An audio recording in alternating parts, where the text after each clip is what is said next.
All right, are we live?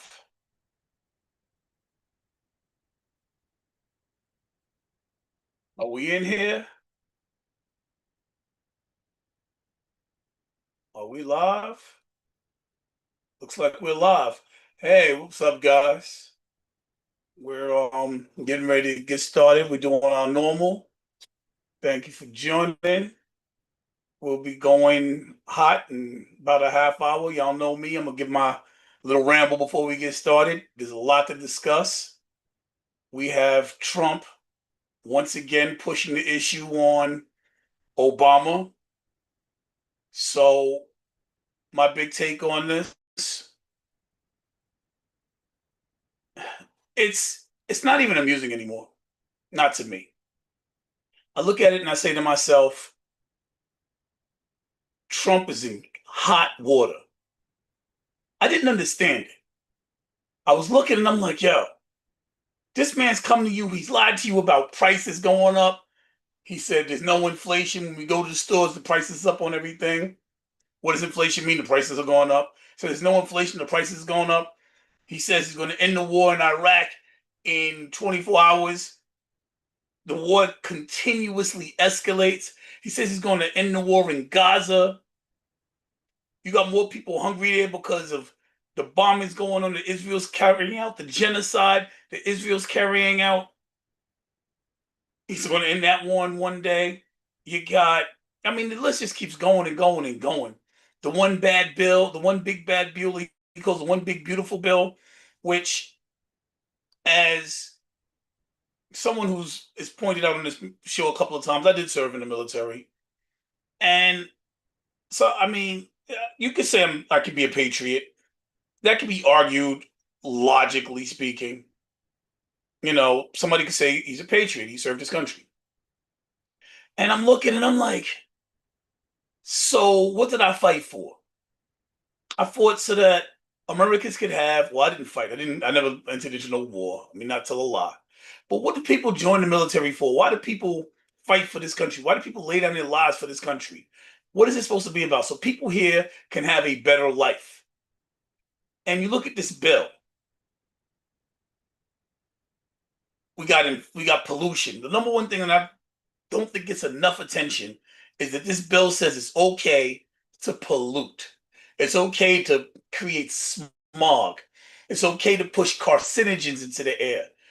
By definition, the definition of carcinogen is cancer-causing agent, a chemical that causes cancer.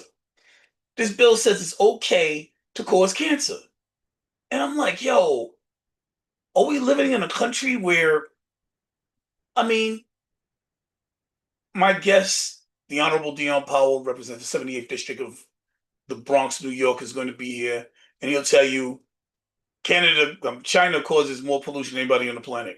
But China is also leading the revolution to change that, where people will be able to breathe and live again because they have initiatives across the planet, Belt and Road initiatives. It's green energy, or it has a lot to do with green energy. It's a stipulant of it is green energy. While the bill we just signed in the US, and we can't say we, but we can say we because the president represents us, or supposed to. We'll get into that. This bill says we can create more pollution. Let's veer away from clean energy. Let's go back to coal and oil and the pollutants that cause people to get sick and die. There's a cap on how much chemicals you can pump in the air that cause cancer, carcinogens. Let's remove the cap. Let's pump as much as we want into the air. This is all in a stupid bill. The one big ugly bill is Hakeem Jeffries, the House Minority Leader. He's, for those of y'all that don't really follow politics, there's three branches of government. You have the executive branch, which really consists of the president and his cabinet, the judicial branch, which is the courts, and you have the Senate, which composes of two houses. Well, two pieces. You have the upper parliament, which is the Senate, and you have the lower parliament, which is the House.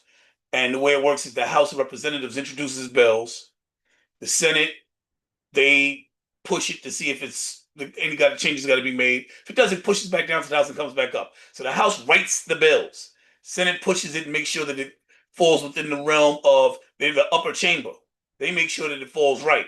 And after that, it goes to the president's desk to sign and becomes a law. Judicial branch interprets what is written down by the House and if any changes are made in the Senate. But basically, they interpret the law and determine what the rules of the land are based on that law. So that's how it works. That's how the three branches are supposed to work. Co-equal branches of government. President, the executive branch, signs it into law. I mean, he signs it into law, but it's created in the Senate. The judicial branch, the courts, make sure that they determine how it's interpreted, and then they uphold the law. That's why you go to court. When you go to court, what they do is they bring you in, they sit you down, and they say, these are the laws as written by, and this is how we interpret it. So then they look and see what's been done and what penalty should be inflicted if some of these laws are broken. So that punishment could be anything from a financial obligation, like, so it's a lawsuit, to you're penalized with time. You go to jail. So those are the three branches of government as they work in the United States. So now we got through that. Oh, my nose is itchy. I should not be touching my face on camera. I got to get better at that. All right. So now the president, the executive branch, represents the country. He's the guy who walks around and talks to the other leaders, da da da da da da. That bill that he signed, he had sent down to the House, was based on Project 2025. Project 2025 was created by this nonprofit organization, was a plan of what to do if Republicans were ever able to take over all three branches of government. The executive branch gets to place judges in the Supreme Court. The judges uphold the law. But when you're placed in the Supreme Court, you're there forever. Till you die. So not forever. He also places judges in other places, federal judges.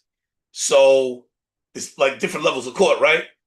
If you're going to litigate something and it's about a stolen property or the IP, which is intellectual property, you wouldn't go to the Supreme Court with that. You'd go and litigate it in front of probably civil court, depending on where you're at.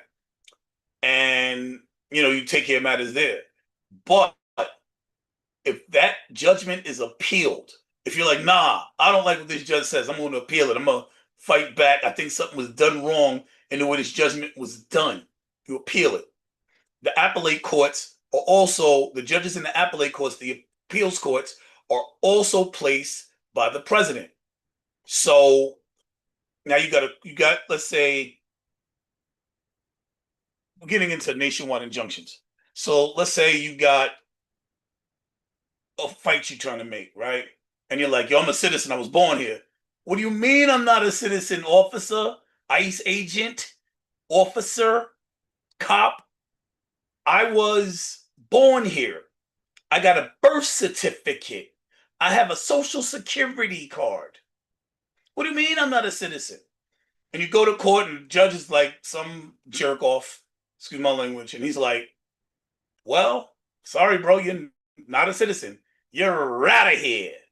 Off to Alcatraz Island or Alligator Alcatraz, whatever. The way it's supposed to work is you can appeal it. Now you go to the appeals court. You can fight it and win. That's great. Unfortunately, if you fight it and lose, if something is appealed and a decision is made in the appeals court at the appellate level, then it becomes something that is followed from there on. Then people are like, all right, well, the other judges have to look at that. That becomes something that is called setting a precedent. Precedent's not set at the lower levels. Even a federal court judge can't set a precedent. It's not set unless it's appealed and fought. So a lot of times Trump will bring on these frivolous lawsuits, these lawsuits that are like, come on, son, you can't win it. That's stupid. And he'll do it just to do it. And he'll lose. He's lost about 96% of his cases. That is the actual number. He literally lost about 96%. The president of the United States has lost about 96 of his cases. And you go there and you go into court, and the appeals judge is like, all right, we're going to uphold this. Now it's precedent. Now, when you go into court, when the judge makes a decision, it has to be that decision at the appeals level has to be looked at in part as part of the determination of whether you're guilty or innocent, or how on the decision is made, on how what decision is based. It's based on the precedent that's been set, which is done at the appellate level. And then, of course, above all of them, you have the top dogs, you have the Supreme Court, and they kind of like make the rules of the land. That's why when they was like, no more nationwide injunction. What is a nationwide injunction? What is that? There's a couple of things that happen. So you go to court, you get a temporary TRS, a temporary restraining order. You get this restraining order, means, all right, for the moment, nothing's gonna happen until we make a decision. So, like, you probably know somebody who's going to court with their ex or whatever, and maybe there was a disagreement, might have been domestic violence, whatever it is, and they get a temporary restraining order placed on them. You can't go near this person. You can't do anything until a decision is made. An injunction is a decision. This is the final decision, and that's what applies to this case. A nationwide decision or nationwide injunction means that that decision applies to any case that's like that in the land. So if a man beats up a girl and it's considered that you shouldn't put your hands on a woman and domestic violence is real, now anybody that commits domestic violence in the country, it's a nationwide injunction. Nobody can do that. It's automatic. It's like basically this decision is made. What the Supreme Court did was say there's no such thing as nationwide injunctions. So that means federal judges at the federal level, which more federal judges can no longer say this is the law of the land. So it's the wild, wild west. They said no more nationwide injunctions for birth certificates. So you have people that are born here that have birth certificates and social security cards, and you could be twins, right? I could be your twin, or I could have a twin. My brother, same mother, same father, identical twins. Look, you can't tell us apart. I go to court in New York, and the judge is like, he has a birth certificate and a social security card. He was born here. He's a citizen. You smoking something? Get out of my court. Or, you know, he makes a ruling that I'm a citizen with the removal of nationwide injunctions or decisions that affect everybody in the country. Now my twin brother could be in Texas facing the very same case, see a different judge. It's like, I understand you have a social security card. I understand that you was born here. I see your birth certificate, but the way I interpret this law, you are not a citizen because being born here doesn't make you a citizen. You out of here. So you have that, and that affects everybody, right? Because vast majority of the people that belong to this country are immigrants or descendants of immigrants. I mean, look at the president.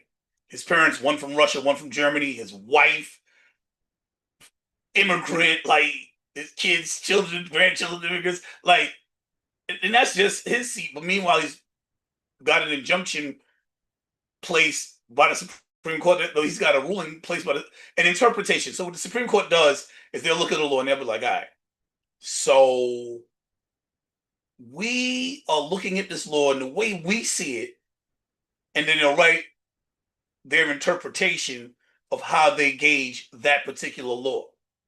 So in this particular case, birthright citizenship was something that was fought for in the civil rights era in the 60s by people like Martin Luther King and Malcolm X to make sure that descendants of slaves, blacks, are citizens. You're born here, you're a citizen, because blacks, descendants of slaves, weren't considered citizens up until that point. Now, our president kicked in and he said, "Yo, hold up, time out. It says that you have to be within the jurisdiction, or you have to fall in the jurisdiction thereof. So it was meant for blacks. That doesn't mean if you're Latino that you fall for it." And he did that. What happened? So what is that? In the jurisdiction thereof? I've covered this a few times. So if you're new here, you might be learning something. If you're not, then you might hear me repeating myself, but that's okay. The show's gonna get started soon. It's gonna be about Epstein and Obama, and it's gonna be we got some stuff to talk about. But let me do a recap for y'all who don't know because this big bad bill that just passed is crazy, and some of these other laws as well. It's like the ban on nationwide injunctions. So now you can the courts can look at that 14th Amendment and say it wasn't meant for you, even though there's nowhere in the language that says it wasn't meant for everybody. For instance, within the jurisdiction thereof, what does that mean? It basically means that you fall under the laws of the land. So if ICE can arrest you and you get due process, if you could be arrested, you fall within the jurisdiction thereof. Only a couple of types of people don't fall within the jurisdiction thereof that's in the United States. Apparently, the president is one of them, based on a ruling by the Supreme Court where he can't be touched because he's if what he's done can be interpreted to be a part of his official duties as president. However, if you're coming from another country and you have diplomatic immunity, you're immune to the laws. You don't fall within the jurisdiction thereof. Therefore, you can't be a citizen. But somebody might scratch their head and say, wait a minute, let's talk about common sense. If you're born within the jurisdiction thereof, aren't you automatically a citizen? What are you talking about? Like, are you not a citizen? What are you talking about? So they played these word games, and now they're deporting people who are absolutely citizens. How you gonna be born here not a citizen? That sounds crazy. The legal term for that would be stateless. So they got people now that are born in this country that they're saying, well, but you're not from here. You're stateless. You don't have a country, which is can be interpreted as terrible. I apologize. My mail didn't come through. I'm setting up this chat. I'm setting up this room.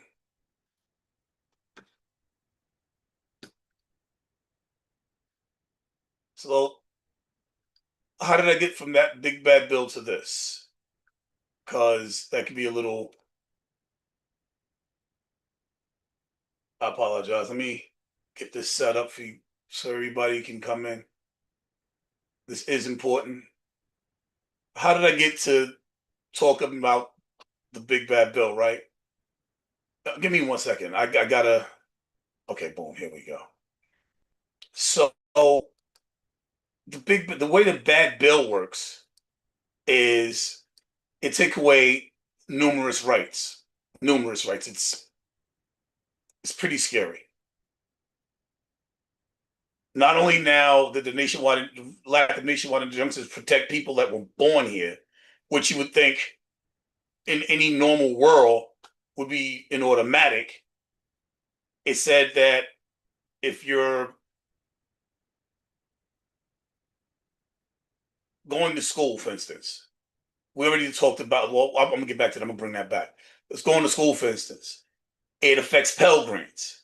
Anybody who's ever been to college, unless you're rich, you probably need some assistance. Pell Grants help you with $5,000 per semester. What does that mean, right? $10,000 a year toward your school. And it sounds like a lot of money, and it is. But here's the truth of the matter. People still graduate with insurmountable student loans. So even though it might be a lot of money, college is so expensive, it really doesn't take away that much. It helps. And if you're a struggling family trying to better your life, you need all the help you can get. It takes away or limits no, it takes away subsidized student loans. Now, what does that mean? What is a subsidized student loan? All right, boom. If your credit's not good, you're probably not going to be able to get a loan for college. What does that mean in English? It means that you can't better your life. How are you going to get a better job so that you can pay some of your bills to increase your credit if you can't get a subsidized student loan, if you can't get a loan? Now you can't go to school. So it takes away your chance to better your life. Subsidized student loans not only help people by giving them loans when they couldn't get loans in other times and for other things in other places, but subsidized. The subsidy they give is a lower interest rate. Wow. Actually, if you go to school on a subsidized student loan, your interest rate is suspended the entire time you're in school. And then it's very low when you graduate, unlike other loans. So it's possible to get through school and then you can start figuring out how to pay it back. It's the type of blessing that lower middle to lower class families need in order to make better lives for themselves, their families, and their children.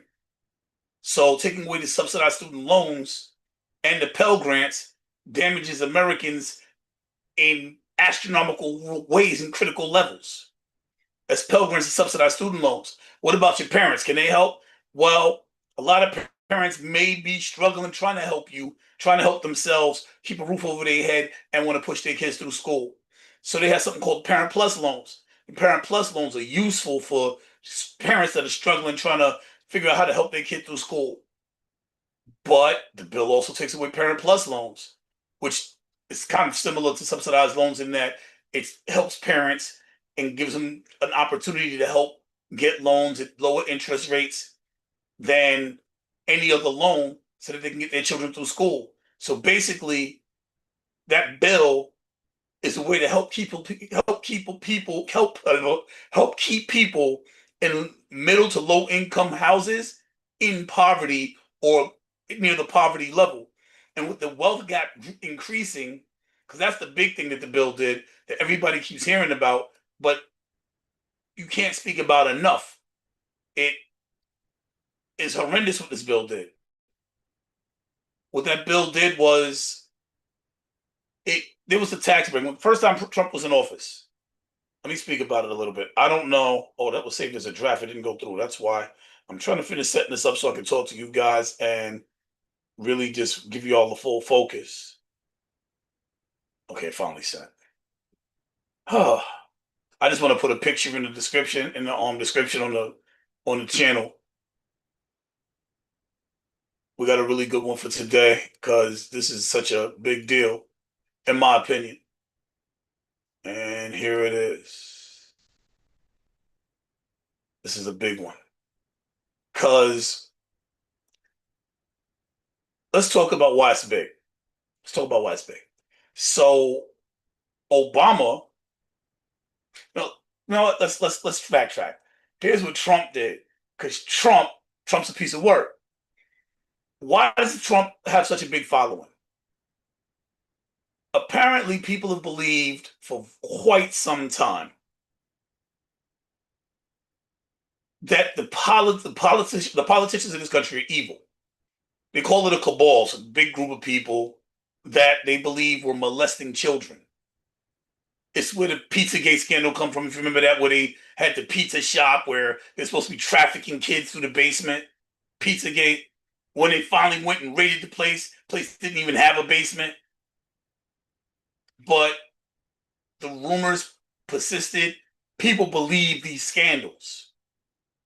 The reason that Trump has so much support, even when he's increasing, prices are not going down like he said, and prices are going up, and there's inflation. Even when he said he's going to end wars, he wouldn't end. Even when he's kicking innocent people out of the country, like people that are born here with birth certificates and social security cards, even when no matter what he does, it seems like people will support him. And the question was like, people didn't understand why. Why are people supporting this man doing this? It's because they believed he was going to take care of this evil. He was going to be the one to fix things. And I understand it. I didn't understand it at first. I'm like, why are they giving so much attention to Epstein? Epstein is not a big deal. We have bigger fish to fry. But apparently Epstein is pretty bad. Like, as this case went on, as I began to follow it and try and understand because I had to report on it, now that I'm reporting on it, I definitively understand why people are responding to this Epstein thing the way they are. Epstein was evil. Like, they was like, yo, he was taking 14-year-old girls and molesting them. And if that weren't bad enough, and I have nightmares about this now, it turns out that he was taking girls as young as 10 and 8 years old.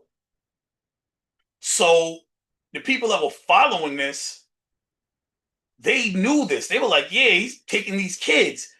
They need to pay.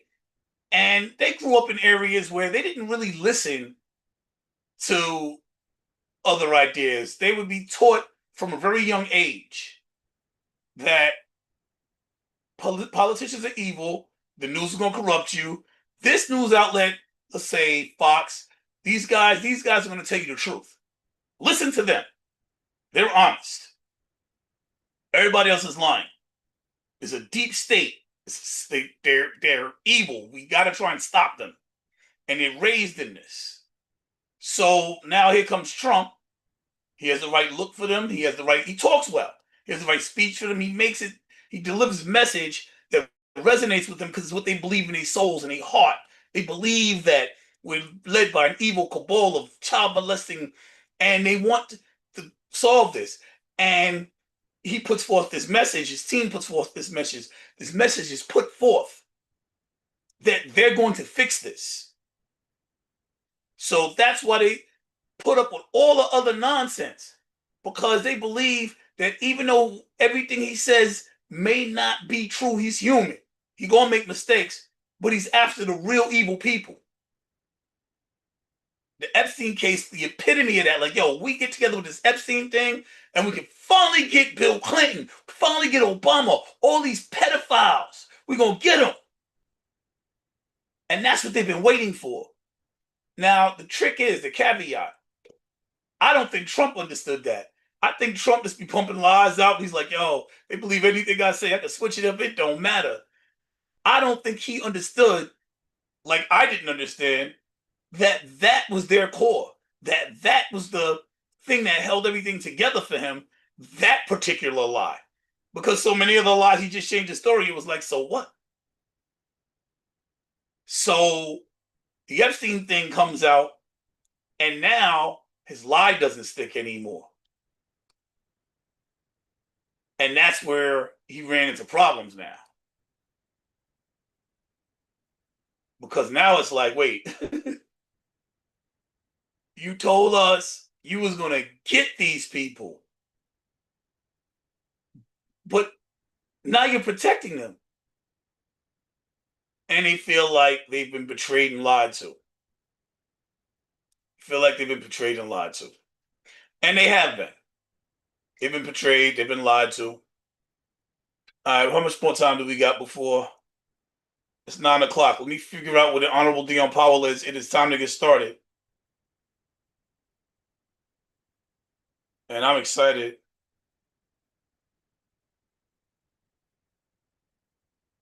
Let me make sure he's not trying to get in. So that's what did it. That's what the whole thing was. It was, they believe they're going to get this evil cabal of people. And even as he's telling these other lies, there's something in psychologists called cognitive dissonance. It's when your brain has been trained to believe something and new information tries to penetrate, but that new information can't penetrate past an existing belief. So it's difficult to learn something new that goes against things you believe in. They believe that Trump was on the outside of this cabal, this group of evil politicians. Hey, Robert, welcome back. Hello, Emily. Good to see you. I'm waiting on Dion to join us so we can get started. In the intro, I'm explaining why. Okay, Dion's trying to get in. And that's it. So they believe this, and then the cognitive dissonance. And even though Trump is lying about everything, they believe he's still going to be able to fix things. So then they have this resistance going on in their brain, the cognitive dissonance, and they're not able to see what it is. But now the Epstein thing is the source of their dissonance. That's the core of their belief. When he went against that, it shattered the illusion. I love that. See, that's a boom. It shattered the illusion. because that's what happened. It shattered the illusion. And now they're looking like, yo, wait a minute, tell me, you're supposed to drain the swamp. You're supposed to be our hero. God sent you to do this, and you're not doing it. So now Trump is offering distractions. I'm waiting for Dion to come in. I don't want to go too deep without him. He's having trouble getting in. Today, Dion is in a different location. He's trying to come in with a hotspot, but he's having a hard time. And I really want to dig in with this because this is the whole thing about that. I just gave you all explanation of the MAGA base, though. Feel good about that. For those of y'all didn't understand, because y'all have this image. I had this image. There's this image portrayed. But see, the Democrats are not good guys. They portrayed the people that believe in the MAGA movement is a bunch of barefoot, toothless hillbillies from the hills, from the backyards that didn't have any kind of college degrees, and they all stupid. Not the case. Not the case. As the Honorable Dion Powell, who I'm waiting on to come in right now, shows you beyond a shadow of any doubt, as an educated black man, that is not what makes people gravitate toward him. Sure, it could be said that, it's easier to fool people like that, if that's what you want to believe.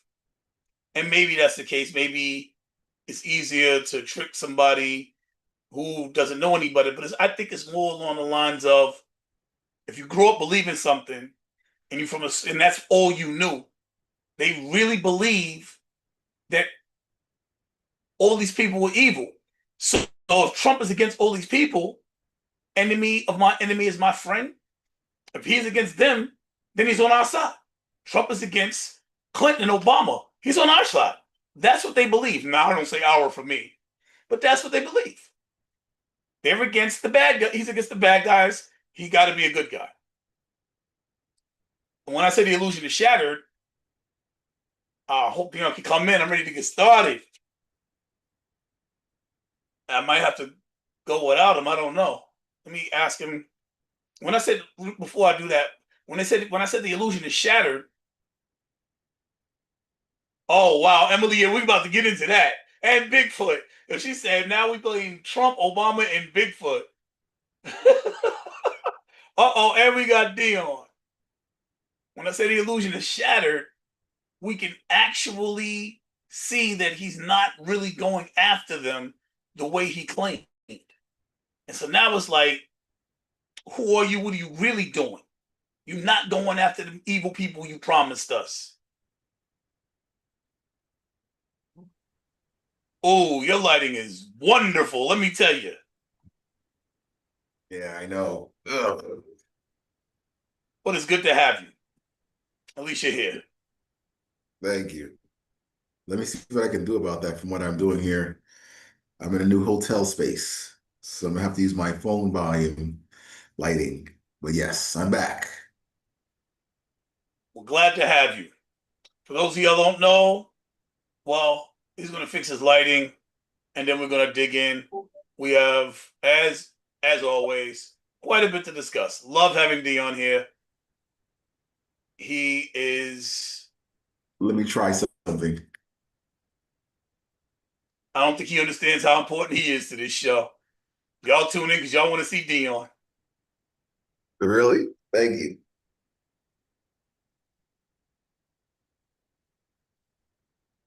Okay, in the meantime, while I'm waiting, Emily said we blame Trump, Obama, and Bigfoot. I can't wait to jump in on this. Oh, baby.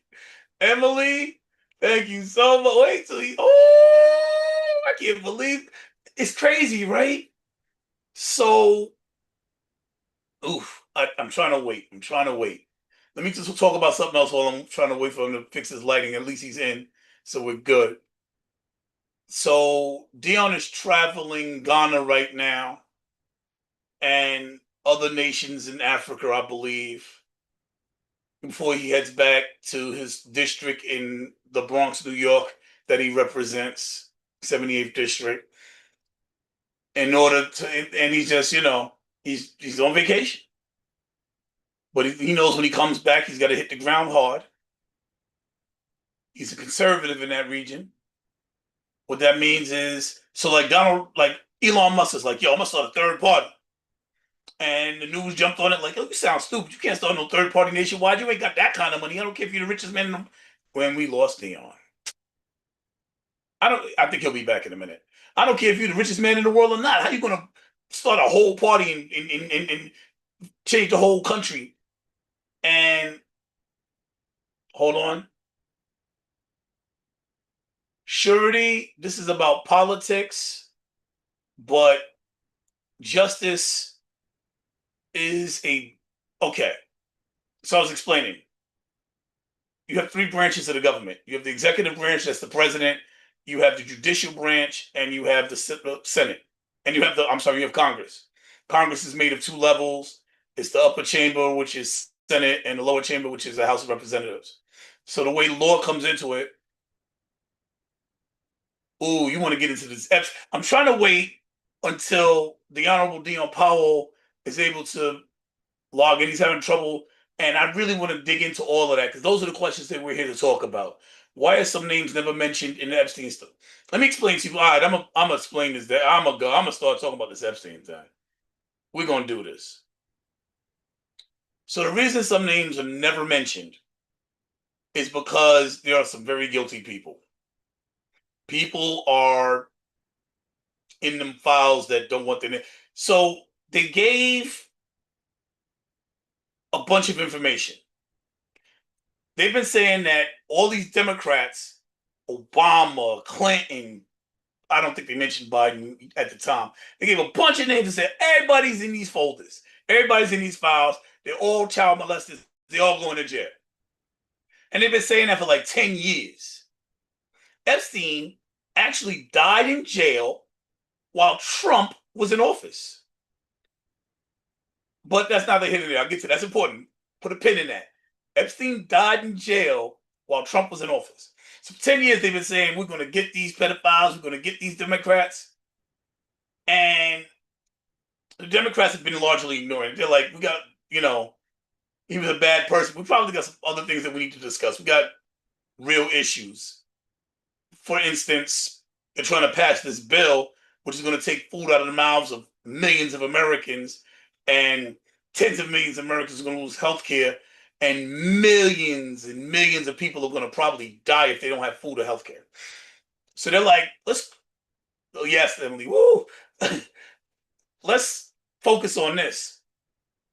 But when it's Epstein, and they've been trying to get people to understand how seriously bad this bill is. But when the Epstein thing broke, they was like, wait a minute, y'all are paying attention to this? I bet. We know how to get through to you. Now, none of the names was ever released in the Epstein file because the Democrats honestly just wasn't paying attention to it that much. They locked the guy up. That's it. This cabal thing you're talking about, we locked him up. What do you want from us? Now that they understand, now everybody's understanding that this is the core of what made Trump Trump. They want to see what's in these files. They want to catch the bad guys. It's almost as if people didn't realize, ready for it? Trump is in all the files. Trump's been on his airplane 1,000,000 times. Trump was his best friend. Trump's in his call logs. Trump was everywhere. He was his man.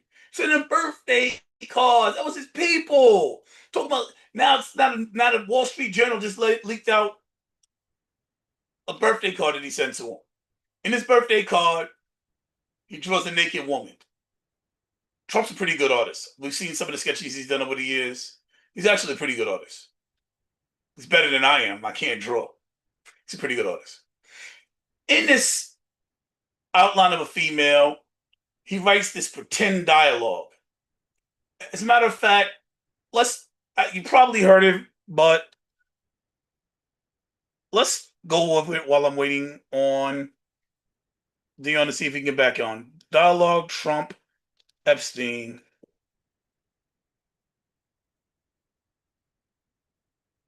Let's see if we can go over it right quick. Is this Dion trying to get in? Blast this strip. No, it's not. Okay. Uh, I don't see it. What?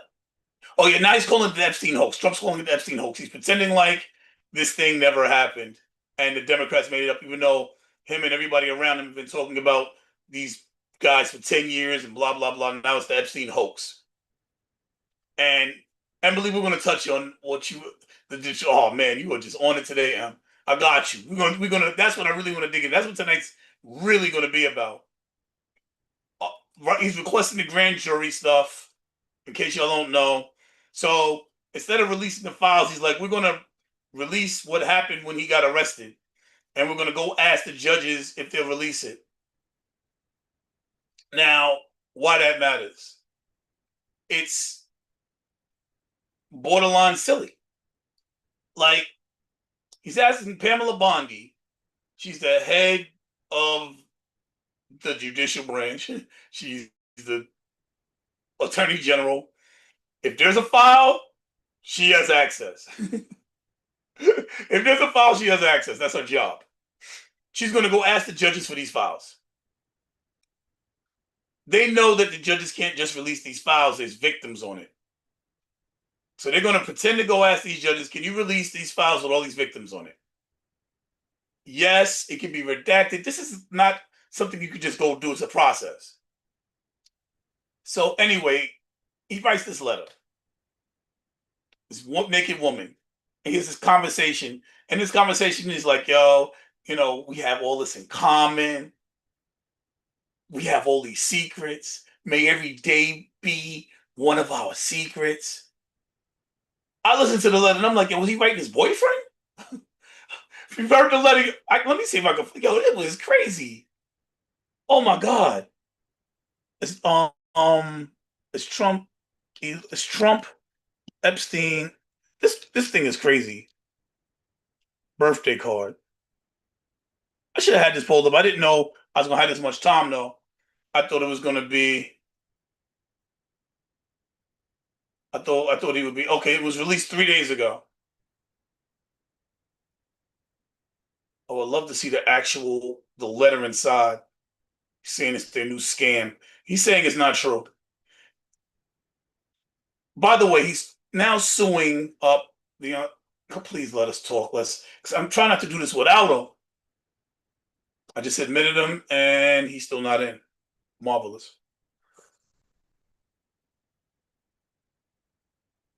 All right. Oh, he's back. Thank God. All right, I want to do this. Got a lot to talk about. We got people asking questions.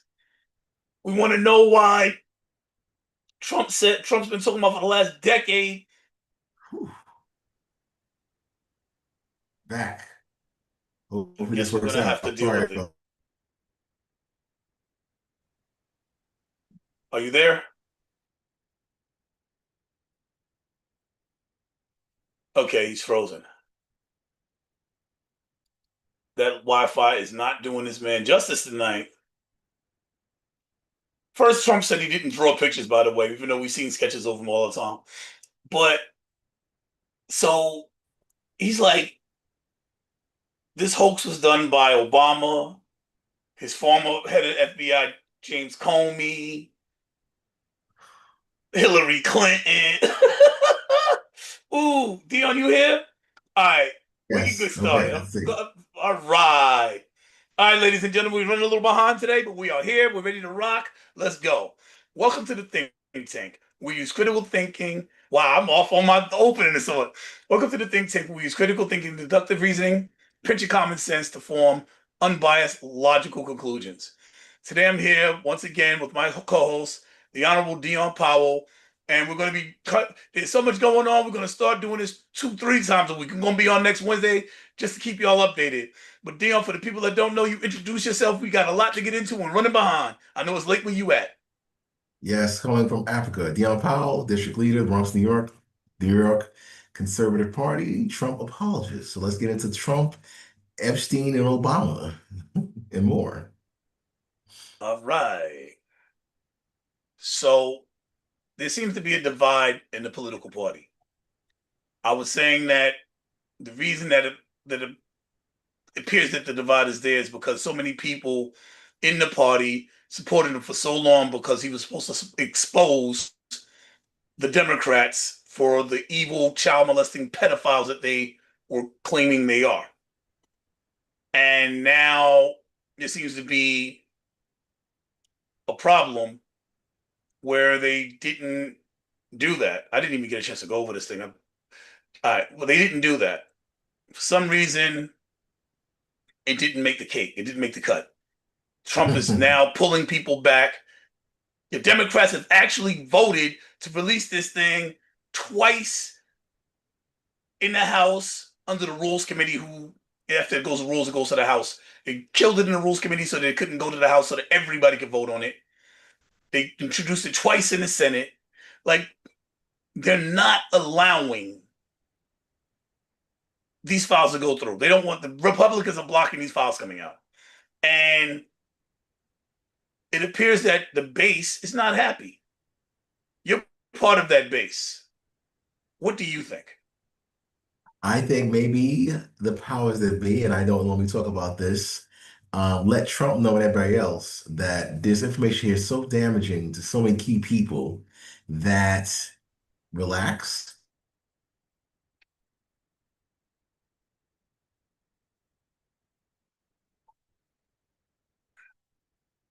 Well, while we're waiting, this feed is definitely not going to be one of our better shows. This sucks. So basically, what Dion is saying that he feels that Trump is being controlled. He doesn't feel that Trump is in the files. He feels that there's enough people around him that might be associated that stop Trump. Here's the problem with that theory. Let's suppose that that's true. Let's rock with it. Let's say kicks and giggles, and he's out. I guess he'll be back. That's good. Let's discuss what he said so far. Trump is not really responsible. Some people pulled his coattail and told him you can't release that information. If that's the case, then the reason y'all voted him in the first place, the reason he was voted in was because he's going to drain the swamp. He's his own man. He's not being controlled. It's all a lie. So your best case scenario, it's all a lie. He was never going to do it anyway. You got tricked. That's the best case scenario. Let's discuss. Emily, I'm gonna touch on this because he's having problems today, and I want to talk about the stuff you're saying. So let's go back. He sends this. Somebody sends this letter to the New York Times, the Wall Street Journal. Naked woman, and he having this conversation with all these secrets. In the area of her private area, he signs his name in a way that looks like pubic hairs. Now, I don't have a problem with that. You're a nasty dude. You joking with your man. It's his 50th birthday. It's a little weird, but that's between y'all. It's puffy weird. It's puffy weird, but it's between y'all. I ain't got nothing to do with it. That's how y'all live your life. That's how y'all live your life. The problem is that this happened on Epstein's 50th birthday. And if you do the timeline, his 50th birthday fell in 2003. According to the trial, this is about the peak of when he was trafficking children. Now you're like, that doesn't mean anything. But there's more pieces. Where did he traffic the children from? Mar-a-Lago. He trafficked the women from his house? From Trump's crib? From his golf course? And Trump is writing them letters talking about their wonderful secrets with naked women on it?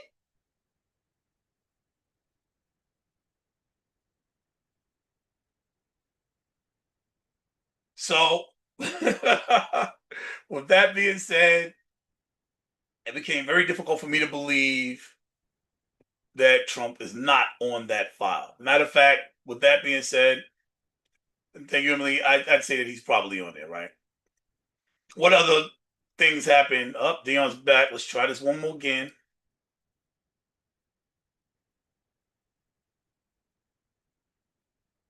What other things happen? Oh wait, I want him to respond to this.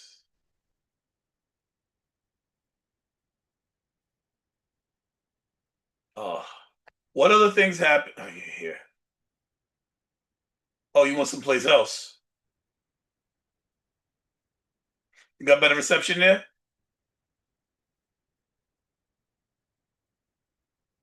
And I can't hear you, but your microphone is on.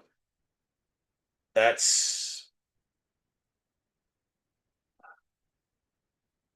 inconvenient.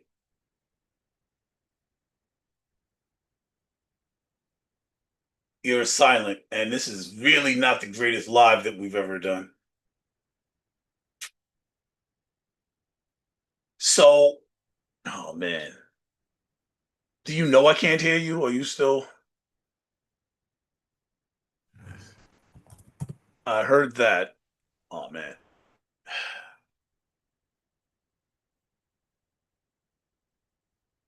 Well, I'm gonna keep going because there's things that people want to hear about, right, Miss Emily? So now, first Trump is like, nah, I ain't got nothing to do with it. That wasn't me. I don't even do drawings. What y'all talking about? And he's like, I don't talk like that. And now he's like, yo, look over there.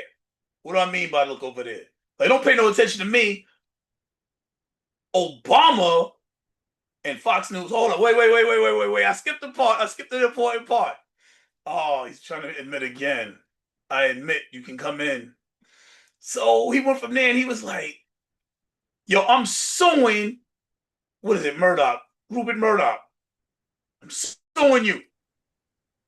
I want everything you got. Now, for y'all, those of y'all that don't know Rupert Murdoch, not only does he own the Wall Street Journal, but he also owns Fox News. So the most conservative news branch in the country, well, okay, the most conservative mainstream news branch in the country is now being sued by the president for releasing proof that him and Epstein were so close. Dion, can I hear you Right. now? Oh, Yes, sorry got you. about the You're here. technical difficulties from Africa, everybody. But as I was saying, I know where I cut off. But yes, Tucker Carlson, if you look at his thing at Turning Point USA, the involvement in Israel, an influential entity in our government and our foreign relations, that's no possibility. And like I said before I ended, people actually burn their MAGA hats because it's so controversial and breaking lockstep, which the Democrats are loving and people couldn't imagine. So we have this divide in the base, in the MAGA base. Do you think that it's because? Why do you think Trump is not exposing the files? You're MAGA. Why do you think Trump is not exposing the files? Well, again, like I said, it's outside forces, either the outside forces that we know, or the Illuminati and those other things, or it could be caught up with Tucker Carlson says, which is the Israel influence and how Epstein was some sort of Israel agent to get all this dirt on key people around the world from their, I think it's called Mossad or something like that, whatever the Israel intelligence service is. Okay, I'm about to just do something right quick because oh, okay. Yeah, I So tried to come in through the browser. Sorry about that. I was about to kick it out, but it's fine. So, do you believe that Trump is in the files? Could Yeah, be we're gonna go because direct. We're late. Let's get to the point. well, again, all these pictures are coming out and people are exposing things from the past. It's possible. So you're saying that Trump might have been dishonest? Well, you call him a liar all the time, so there you go. So if he's lying about being a child molester, In the files. that's what that would mean. That's what that would mean. No, it will not. It just means that he's the list that went to the islands. Being a child molester is different because now he's trying to release facts on key people that may have gone to our island just to party, but did nothing. That kind of makes sense, doesn't it? Not according to Trump, because over the last 10 years, anybody that's been on that plane has been participating in pedophilia. Isn't that the conspiracy theory he's been pushing along with the rest of his cabinet for the last decade? Yes, but once again, in the same breath, Leo, you call the man a liar. So what are we to believe? Well, looking at what's come out about the Epstein case since this began, we're to believe that this man was not only dealing with 14-year-olds, but 10-year-olds, 8-year-olds. He's a monster. Let's talk about something else. How about that? He's a monster. And him and Trump were best friends, according to Epstein. Well, the dead can't talk, can they? So, But so in February, Pam Bondi let out a list. There's a bunch of TikTokers that came to our office. They were all holding up this list. They were all proud. They finally got this list that finally came out of information that was already public anyway. And ironically, the information that had already come out anyway was his flight records, was his phone book, was his everything. And Trump is everywhere. He's in everything. well, there you go. So it's possible that the president of the United States, like I tell people all the time, is compromised. Either the Israel situation or other entities are using this against them, Democrats. But this is like a war of information because it goes back to on the right side with information they have about Hunter Biden and laptop. Remember that? Dr. Fauci. Remember that? And now they're going after Barack Obama for the Russia, trying to take him out in 2015 and 16 and not letting him win. But of course, the media wouldn't focus on that now, would they? So Emily said something in the chat. Wow, moving on. What she said was distraction level 1000. Next up, aliens. Remember, What they does she? were going to do that in the first administration. The first administration, they were going to try to release information on extraterrestrials, if you recall history, which is very important. This distraction level 1000. Could it be that maybe perhaps it's more than a coincidence that right now, even Fox News, whose owner is being sued by the president, is suddenly talking about something that happened that should could have come up at any time, but it's coming up right now, where apparently Obama exposed the public to a conspiracy that Russia was trying to take over, well, Russia was trying to take the elections or interfere in the elections, rather. Do you think that's maybe a coincidence, or do you think that it's a distraction? Well, again, like I said just previously, there's going to be a lot of tit for tat between pro-Democrat media and pro-Republican media to actually see what's of importance.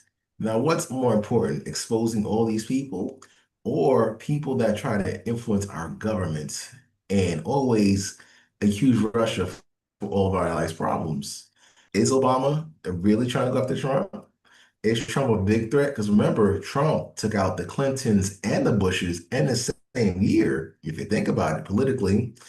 So again, this man is a problem. And the Democrats another problem because think about how many Democrats are in Epstein's list.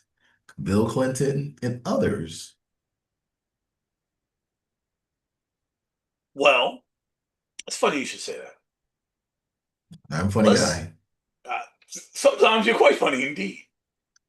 So you're saying in this particular case that it's just a tit for tat, and you're going to see who cares more. I get that. That's actually correct. That's going to happen. But I do recall you said something about history. And the actual history was when the attempt to interfere in the election was reported by the media. It was announced that they could not interfere the way they were trying to, but it was said they were attempting to. And the word attempting changes the entire, taking out that one word attempting changes the entire narrative to what Fox is portraying now. But in actuality, they didn't say they interfered with the election. They said they were attempting to interfere with the election. And if they were putting in propaganda through the internet, through articles on Facebook, whatever way they was doing it, which they actually was, then Obama's administration wasn't lying. They just the word attempting is being omitted at the present moment to try and make a narrative that's not so. So basically, Fox News is joining the Trump administration in giving bad information to the public as a distraction from the Epstein case. Now, that's neither here nor there. Everything I just said is actually accurate, but it's neither here nor there. It doesn't really matter. The question that really matters is, will it work? Do you think that saying Obama and Russia in the same sentence is enough to confuse your base? Oh no, don't tell me you're frozen again. This sucks. This is what I want to know. This is it. This is the question. This is what my entire night is based on. Ah, Obama, Clinton, Trump. Did they all know Epstein? Yes. He's gone. This sucks. They all knew Epstein. Epstein Netflix documentary trailer. Actually, not a bad idea. Not a bad idea.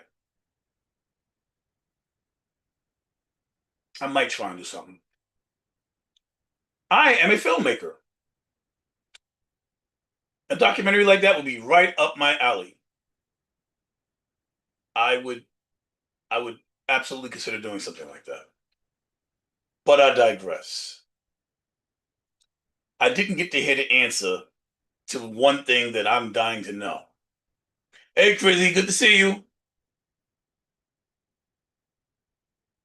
Appreciate having you on, Christopher. And yes, they were all friends.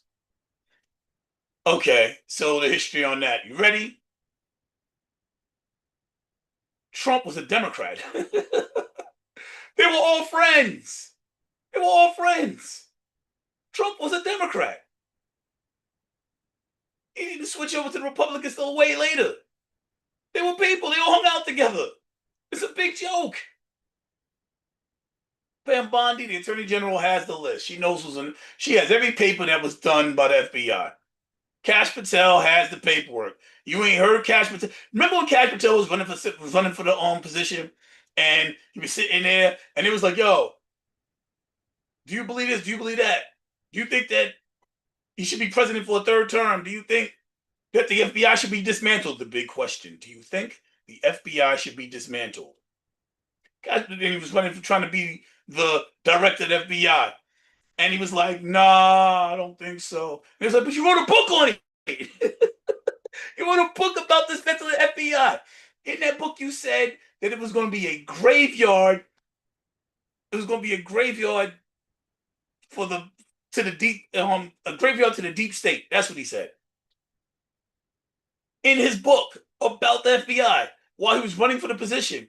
And he did that, but he still got through. They still appointed him because the Republicans was doing anything Trump said. And then what happened? What happened? Now that the scandal comes out, you ain't heard Cash Patel's name. He mad quiet. He ain't saying nothing. He's like, cameras?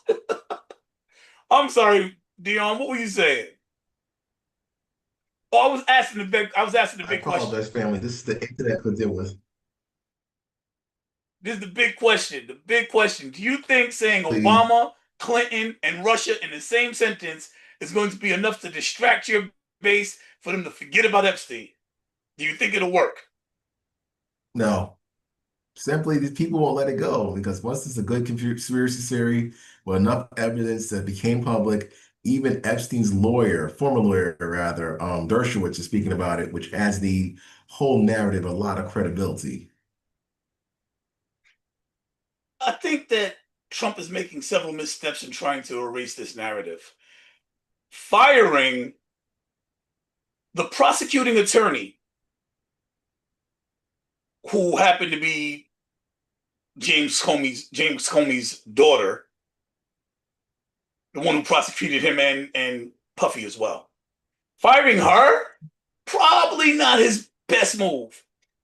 It's a head scratcher. Like, yo, now you're saying it's all a hoax. Now you saying that Clinton and Obama and Comey put this all together and it's a fake. It's the Epstein hoax now. He's trying to put a label on it. He's good at labeling. It's a sales tactic. He's a genius salesman. He's trying to label. So it's called labeling. When you put a name to something to make people remember it, and it attaches an emotional bond to that name. So hoax, he's already established as a bond, as an emotional bond where his base, when they hear hoax, they turn their faces up and they turn their noses up and they turn away from it. So he's established that this is the Epstein hoax, or that he's trying to establish this the Epstein hoax. He's labeling. It's brilliant. I don't think it's going to be enough. I think that there's too much angst. I think there's too much anger. I think there's Well, too much. I think as always, he's probably trolling at this point because he wouldn't be that naive to know that firing this person is not going to cause a stir. So, oh, excuse me. As always, I think Trump is trying to manipulate the situation and a few other distractions to keep the intrigue going for, either the distraction or to take the eye off the ball and put it in another area. So this firing, I think, was kind of deliberate on Trump's part for that purpose. That's the narrative. Or he thought he was going to be able to just change it last minute. So many people involved, but he's definitely one of them. He's in there somewhere. I think that he's done some things. I don't think as young as 10 and 8, but 16, 15, 16, I'm pretty sure. I mean, You're pretty sure, okay. you got 14-year-olds being taken out of his golf course that he hired working in jobs that are questionable while they were there being kidnapped. Before they were kidnapped, they came in and man, that whole situation is like crazy. Not good. It's not good at all. And now you got your entire cabinet, everybody, the Republicans, just like the one big bad bill that he calls beautiful, just like with the bill, Republicans are like, nah, we're going to release the files. Democrats is like, all right, let's vote on it. Republicans like, nah, boo, we ain't doing it. Like, it's crazy. The whole thing is crazy. It appears to be a conspiracy theory. It looks devastating to behold. It seems as if Trump is scared and pulling at straws. He went to his Here we old go again. favorites. Here we go again. Is exactly what I said. He went to his old favorites. He went to, oh no, what am I going to do? Obama, Russia, collusion, Clinton. He went to his old soundtrack and hoping it'll Well, distract his base. well, that's just Trump being Trump. Once again, shout out to William Barr for letting me get that line. And again, being scared, I don't know. Oh, excuse me. But he has, his usual erratic behavior. And, he's always going to figure out a way to pivot to spin it into his favor, like he always does. Try to. I'm not sure he's going to succeed, but yes, he's going to try to. Yes, I was about to say, always does until it doesn't work. And right now, I think that being that such a big part of his base had that as their core belief, he might have blown it. I think this is the one that's going to get him, and I think I honestly, I would have never thought this before this started. I would have never been like Trump's a child molester. I would have never done that. I would have never. I mean, it's such a disgusting, deplorable thing. I would have never said that about Trump. I would have never said that about anybody. But I didn't. I didn't know enough about the Epstein case. Now that this is happening, I'm looking at the Epstein case and I'm like, oh, this is why y'all was upset. This guy's a monster. And Dion got kicked out again. Oh, oh boy. Well, we got our answer. Even the MAGA base can't defend this. Throwing Obama's name out there when Obama was saying the Russians are trying to interfere, and the Russians were trying to interfere. When you look at the big case scenario on that, and you're like, wait a minute, time out. All you hear about is how close he is with Putin. You consistently hear how friendly they are. Trump said, I can't believe he's killing all these people. He used to be such a great guy. What happened to him? And you're scratching your head. You're like, Putin? Are you talking about Putin? Like, yeah, all you ever hear is how terrible Putin is, but how close they are. They're tight. Putin was his new Epstein. I just said that, yes. Putin was his new Epstein. Now that's dramatic. It's also factual. So he's in and out. He's having some problems with his feed tonight. We're gonna talk about a few things because I'm not gonna keep y'all here all night. No fluff. We're gonna get into it. So we're talking about Russia and the fact that he was going to end the war on day one. Russia has once again escalated, and now they're threatening preemptive strikes because originally Trump pulled the weapons out of Ukraine. He said, no more weapons for Ukraine. Then he was like, we're going to lift the sanctions on Russia. We're going to let them get their money right so they can really have war because it's none of our business. And Congress is like, oh, hold up, time out, stop, wait, stop. We have the power of the purse strings. What does that mean? Congress controls the budget. They have the power of the purse strings. The president does not have that right, not by constitutional law anyway. So they said, I apologize, it got me all. They said, you can't do this. And eventually the weapons started going back to Ukraine. And Trump cleaned it up for himself. He said, oh, well, the United Nations is paying for it and they're paying full price. So I'm making America money. I don't know if that's true or not. It's kind of irrelevant. The point is he was trying to help Russia. So it's not far-fetched to believe that Russia was trying to help him too.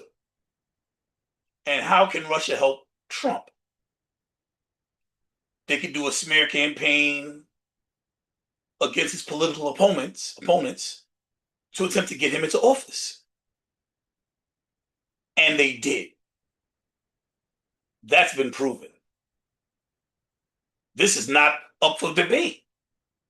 The fact that he's trying to say Obama checked in on it and was looking out for it because it was happening is crazy. The fact that he's saying it didn't happen, well, we're talking about the same guy that's denying molesting children, so I guess anything can come from him. At this point, he's guilty. Russia absolutely attempted to interfere with the elections. So that brings me to another question. Here's a big one. So why did the Wall Street Journal print that if Murdoch, the owner, and him are boys? Why is he threatening to sue Robert Murdoch? Why is he threatening to sue? What is happening? Good reason. He's threatening to sue. It's all a distraction. It's all a distraction.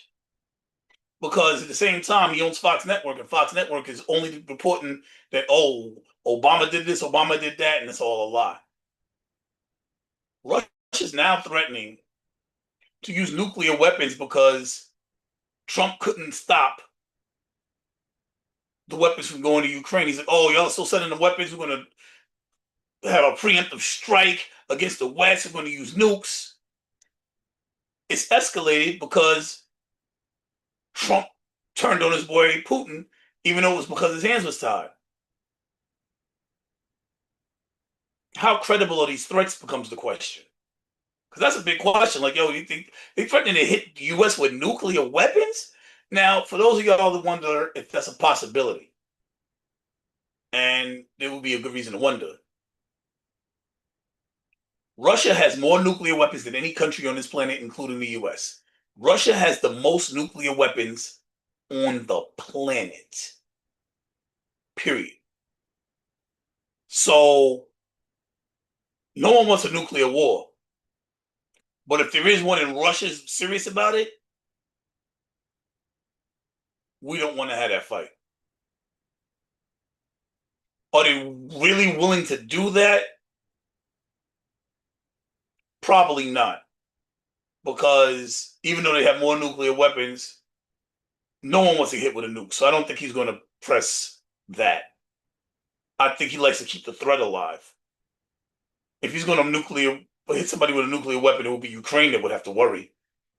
Instead of trying to fly nukes all the way across the planet, hitting a close neighbor will be a much more logical, strategic maneuver than going to war with the US. I don't think that's a legitimate concern, but he is putting the threat out there. And it's not something we should just completely ignore. He also said we're going to end the war in Gaza in a day, 24 hours, even before he gets in office. Israel is doing the most. Israel is currently starving out children more than it was doing before. Like, the fact that it was doing it was okay in the first place, but now more children are starving in Israel than ever before. They're bombing churches, they're bombing schools. And should the Middle East even be involved in that becomes the question from there. This is something I wanted to discuss with my compadre who is not there.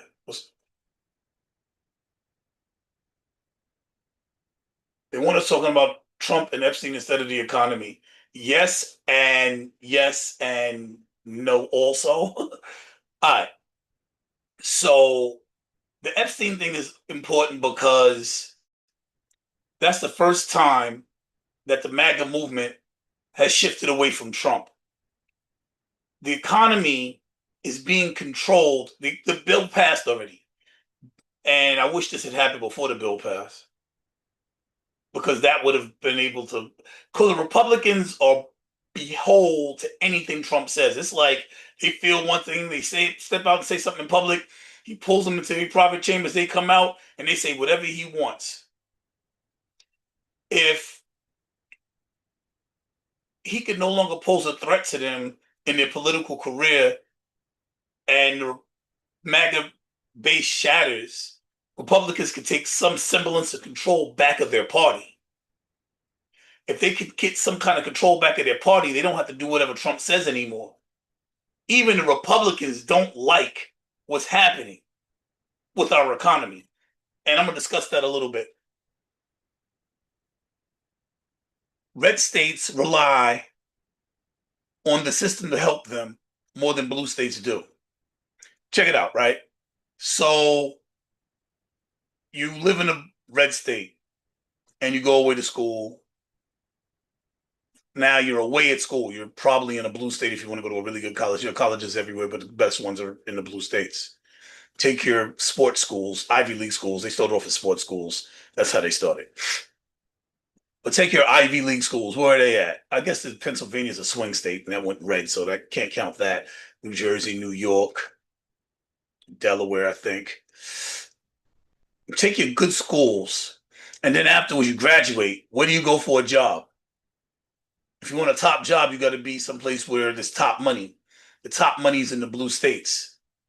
There's more money congregated there because there's more people there. When you have a denser population, there's more taxes. When there's more taxes, you have a larger budget for that region, be it city, state, or federal. Well, obviously, we'll take the federal out of it. Local, city, state, rather, right? If you have more taxes in a state, then that state has more bread. It has more money because it's collecting more money. So, to get back to your economic question, if the Republicans can now say, "Well, we're going to write this bill or we're not going to sign this bill, or we're going to do something that affects the economy, and the MAGA base isn't going to squeeze us out of it because we're doing this anymore, because Trump no longer has control, then they're not going to do something that's going to hurt. They're going to stop trying to do things that hurts their constituents. So back to what I was saying previously, Wall Street and Hollywood blue states, and don't forget Silicon Valley. I'm sorry, I'm answering Chrissy. She said Wall Street and Hollywood are blue states. Yes. California has such a large budget. They call it GDP, gross domestic product. It's the amount of goods and services produced in a year. It's how they measure a country's economy. California's GDP, their economy is so large that there's only like 5 countries that can compete with them. The United States is one of them. You take away the United States, you take away Canada's, I said Canada, California's portion of the economy, their GDP from the United States economy, it takes a huge blow. Their economy is bigger than Russia's. Their economy is bigger than Ukraine's. Like I'm talking about California, just the state. Their California's GDP, the money they make between Silicon Valley and Hollywood is bigger than Russia. It's not bigger than China. China's the second largest economy in the world. But I digress. I was explaining why Epstein is not a distraction from the economy. With the base fraction, the Republicans able to vote on whatever they want to vote on. Oh, Dion's back. Let's try this again. And the Republicans able to vote on whatever they want to vote on. They're not going to vote against their constituents against Medicaid, who they need more Medicaid than the blue states. They're not going to vote against their constituents against food stamps. Their constituent needs food stamps more than the rest of the states. Epstein would not be a good distraction from the economy because a fractured base means that they can go away from the things that Trump was pushing in the first place. It would hurt him in trying to pass legislation that was so damaging. Many Republicans was the conservative party out of the two parties. The Republicans do not want more debt. The one big bad bill that they passed adds $4 trillion in debt. That's astronomical, even for the United States of America. They would not have voted for that if their arms weren't twisted. With a fractured base and a fractured MAGA base and able to make and the ability to make their own decisions without Trump being able to twist their arms, they would not vote for a bill that's going to add substantial debt to this country. As a matter of fact, they would be against it. That would be something more the Democrats would have done in the past. Welcome back, Dion. Sorry about that, family. Hopefully this time I'm staying here from what I just did. Uh, shit. Okay, I'm back. So, Okay, so hold on one, before you go on. So what I'm seeing in the chat, just for the record, this is important, is they feel that Epstein is a distraction from the economy because, well, let's take a look at that. We can't ignore what the people are saying. This is what we're here for. We're here to deal with our community here and try and understand things in the community is the important thing. Screw what list I come up with. It's what the community wants to discuss. And what I'm seeing here is the community feels that Epstein is a distraction from the economy. My opinion on that, I can see where they're coming from. Like, prices are going up. We're adding debt. Listen, this is what the community is. See, this isn't me. I'm literally going off list and going into the community. This is what the people are saying. So you can shake your head, but the people, not me, the people, because my screen's over there, so I'm going that way with it. The people are saying it's a distraction from the economy. The prices are going up. The budget is going up. The deficit is going up. I can understand why they would think, I get it. Epstein, yeah, Obama, get away from the economy. well, again, the What Democrats do are you too think? obsessed hating Trump. The Republicans are focused on Epstein. the economy for the Republicans, actually, if you look at the numbers, is pretty much okay with this tariff war manipulated figures. So even economists are saying, wow, this Trump stuff, I was wrong. He was right. Okay. Yes, let's discuss it. Why do you feel that? Give me some evidence that they were wrong. The stock market. Inflation has been not as bad as people have predicted and wanted. So Okay, the stock market. Do you know what the stock market is? CNBC, watch CNBC. How about that? That's where I'm getting these things from. Do you know what the stock market is? Wall Street in New York City. A Okay, let's break billboard. down. What is a stock? Okay, when you start a business, when you start a business gets a certain amount of stocks. It starts with 200 stocks. Each stock represents a share, a partial ownership. A share is a partial ownership of a business. So when people buy stocks, they're buying ownership of a business. If you buy 100 shares, you bought 100 pieces of ownership of a particular business. That's all it is. There's no complicating it, no simplifying it. That's literally what it is. It's a partial ownership of a business. So if a business does well and the stock increases, it's because the business is doing well and the value of the business goes up. If a stock goes down, the value of the business is going down, your stock becomes less. It's about the value of the business because it's ownership in the business. So if the stock market's doing well, that means businesses are doing well. Now it gets a little bit more convoluted because you have so many businesses, right? But you also have some businesses that can do really well even if the others are doing bad. For instance, you have your top companies, your tech companies. Your top five tech companies are worth more than your bottom 50% of other companies. So the stock market could be doing really badly without those tech companies. Trump is doing things with crypto right now that's pushing tech companies through the roof. He just signed 3 bills within the last week that I could have an entire episode with an economist on here. I mean, like they're about to change the SWIFT system, which is how countries trade money, into a crypto. He just signed that law. So these So for my are people in the crypto universe that were lobbying this are very happy with Trump. And again, watch CNBC, not NBC or MSDNC, if you want to call it that. CNBC, they're reporting these things in financials. so with these companies doing well, they're going to pull the stock market up because they're those for crypto skyrocketed. It is crypto season. So So Trump these did companies, something good, right? absolutely, that's great. Thank you. That's what we need to hear.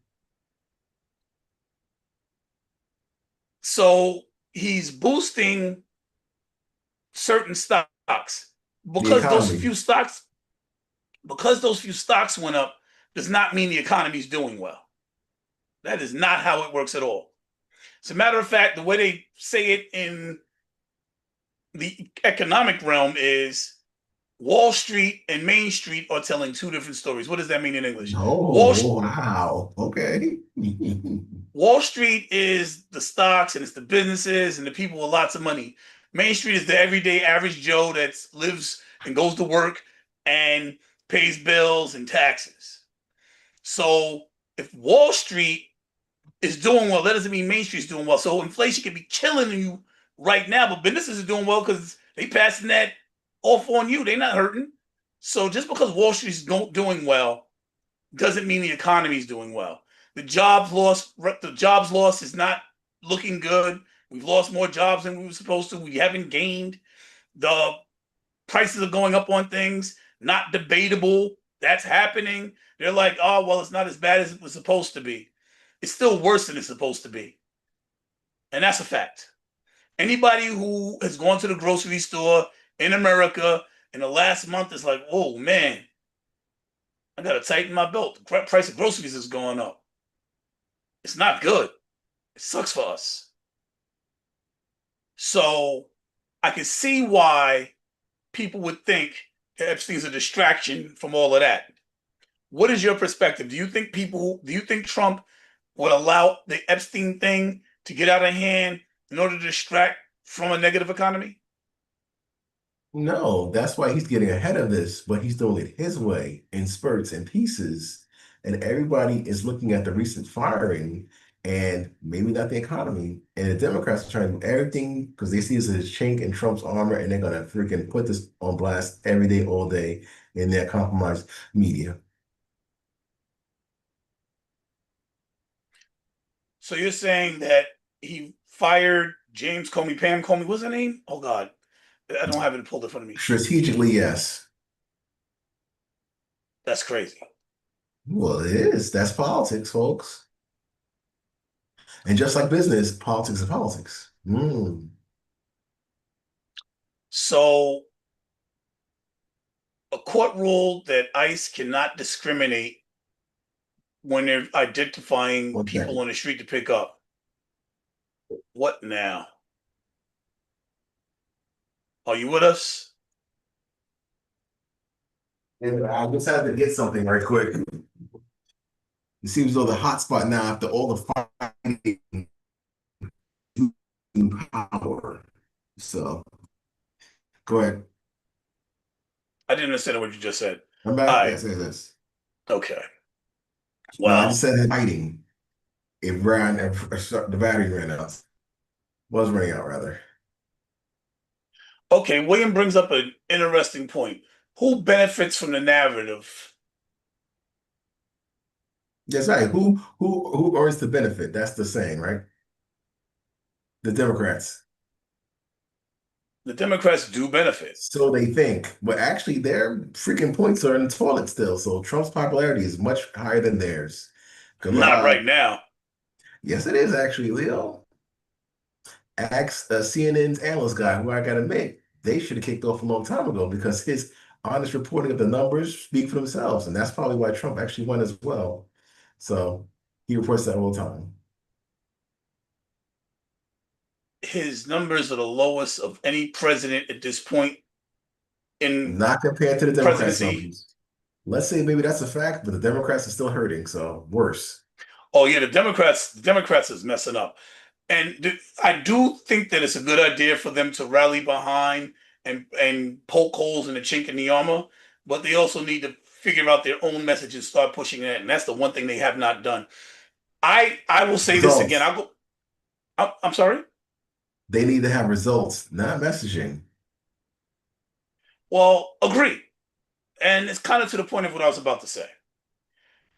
Right now, they're saying it's going to take decades for them to be able to fix what this bill did. That is, I get angry when I hear things like that. So y'all can't do what the Republicans did. Y'all can't sit down and put a plan together to fix this. Y'all can't come together and write a bill That's so that, why they're having that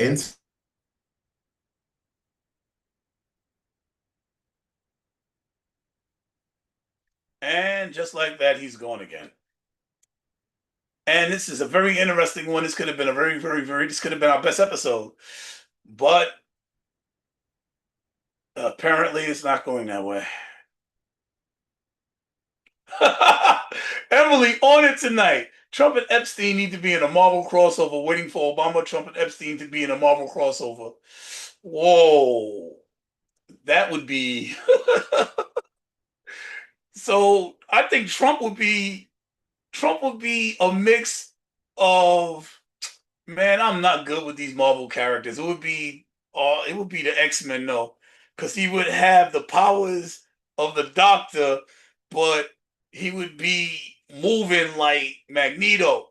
He'd have the powers of Professor X, but he'd be moving like Magneto. He'd be all in your head, controlling your mind. He'd have Professor X abilities, but his plans would be nefarious. It's just for me and my people, later for yours. He'd be like Magneto in his movements. So back to who benefits. Agreed. The Democrats benefit though, not the Republicans. So the Republicans putting this stuff out there when it's hurting them, I don't know that that makes sense. If you have another perspective on it, I would like to hear it. That would be great. But I don't see why the Republicans would do that. They're not. They already passed the one big bad bill. The economy, I agree. I understand that the economy is in the toilet. It's going down, and it's only going to get far, far worse.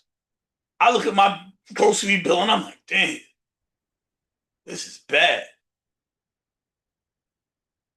Harry said that it feels like controlled media chaos, and that makes sense. I get where you come. Yo, the overall feel in the chat is that the Epstein thing is a distraction from what's really happening, and what's really happening is they're trying to cover up the economy going in the toilet.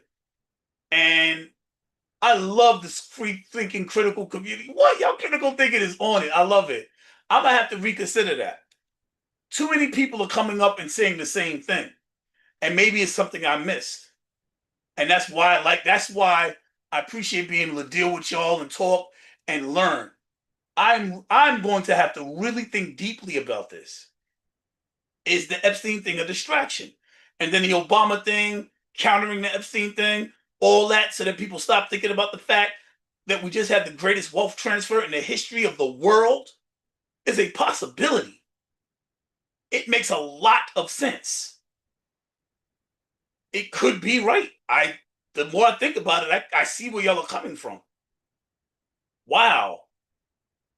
This could all be a distraction. So we're not thinking about the fact that we're all going down. The only reason I focus on it, the only reason I focus on it is because the MAGA is the ones who got us in the situation where the economy is tanking. And as long as they stay strong like that, we're not going to get enough people in there to be able to make a change. If the MAGA base cracks and we can start getting some people in there, we can possibly save some of this economy. And regardless of everything else that happened, the only thing that worked to crack that MAGA base was this Epstein thing. And if that's what it takes to crack the base, that's where I'm going to focus. Because that's what's working. Not logic, not talking about the economy, because they're not getting that the economy's tanking. They're walking into the damn grocery store and they're like, I don't see prices going up. Trump said prices are not going up. They're not understanding the things that we're saying. It's like I'm speaking a different language. So if they understand Epstein, we got to bring it down to their level and discuss it at the level that they comprehend so that we can do good for everybody by getting people that can try and fix some of the damage that's been done. That is the only reason I am focused on Epstein, because that is the only thing that's working. I've given up trying to explain things to people where it's like, prices are going up. You know what I mean? $7 for a bag of chips. Exactly. Exactly. So that's where I'm at. So don't get frustrated. Please forgive me if I'm focused on something like the Epstein thing, which the man died in jail 10 years ago. Not quite so important as the fact that Pell Grants have disappeared. Food stamps is making the big hit. Tens of millions of people are not going to have health insurance. $4 trillion in debt. Subsidized student loans, which my daughter needs to go to school, is being taken away. Forgive me if I'm not focusing on these things right now. I am working on a game plan with hopefully everybody. I'm hoping that we can come together and have a game plan. And that game plan B, figure out how to put a chink in the armor and break the MAGA base. And then get people in who can do something about the damage that's been done. Now, here's the problem I've been saying about these damn Democrats.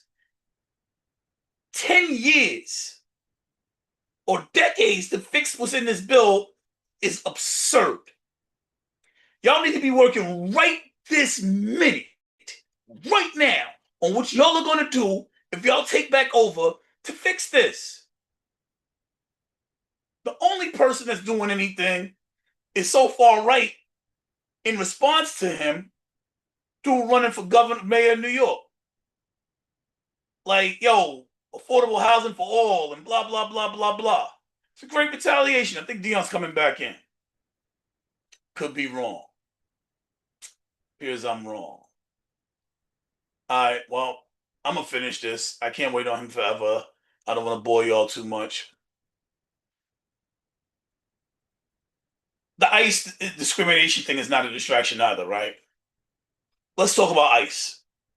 Yo, they're literally running, they're really jumping out of vans like pedophiles with masks on, guns drawn, grabbing people, throwing them in the back, and taking them someplace where their friends and family can't hear from, don't know what happened to them, and drinking out of toilet water, like. And the only thing that they decide, the only way they can decide if they're going to pull you over is if you look brown. Like, oh, they look like they speak Spanish. What's your name? No hablo inglés. Bag over his head, throw him back in the truck. The courts have just ruled that ICE can't do that anymore because they were legally doing that. Dion would have been happy about this next article. It's actually a positive thing that Trump did. And y'all are going to be happy. Anybody that likes to travel, you don't have to take your shoes off to get into the airport anymore. No shoes off. And they're about to allow larger containers of liquid. But the no shoes off thing's a big deal to me. I'll take a W when I can get it because they're so far in between. Maureen Comey, right, because I didn't get into that. Maureen Comey, the daughter of James Comey, former FBI director under Donald Trump, who was in charge of the Epstein case, was fired. Coincidence? Perhaps. Likely, he's trying to cover himself because his base is fracturing. And if he loses his base, he can't control Congress anymore. And if he can't control Congress anymore, then they can stop doing things that hurt us. Because I don't think they really want to. I think that, here's what I think is happening. Here's my honest opinion on Congress. They're like, oh, they're going to primary them. Primarying, for those of y'all that don't know, the primaries are coming up next year. It's the midterm elections or whatever, where it's the middle elections, where between the big elections, right? So they call primaries. And in order to be able to, no, that's the primaries is when you run against somebody in your own party to get to go ahead to go to the next election. You've got to go through your primaries to go into the election on the other side. So if you're Republican, primaries is where you decide who's going to be the one to go against the Democrats. Your primaries is your election within the party. That's it. The election within the party. The words I was looking for. Or Trump is threatening the primary publicly. Trump is threatening to primary anybody that goes against him. What that means is he's going to run somebody against people and take their seats. Why that matters? Because that's their job. These people make great six-figure salaries in their positions in the House and Senate. They go against him, he puts somebody in to take their place, and they lose their job. Nobody wants to lose their job. So publicly, he's saying he's going to primary them. He's going to take their job. You're fired. I think I've done this a few episodes now. It's not a running joke. That's, he's him and Vince McMahon, husband of Linda McMahon, Board of Education, destroying the Board of Education, both had the line, "You're fired." That was their thing. So he's threatening to primary them publicly. So if that's what it was, then he wouldn't have to go behind closed doors.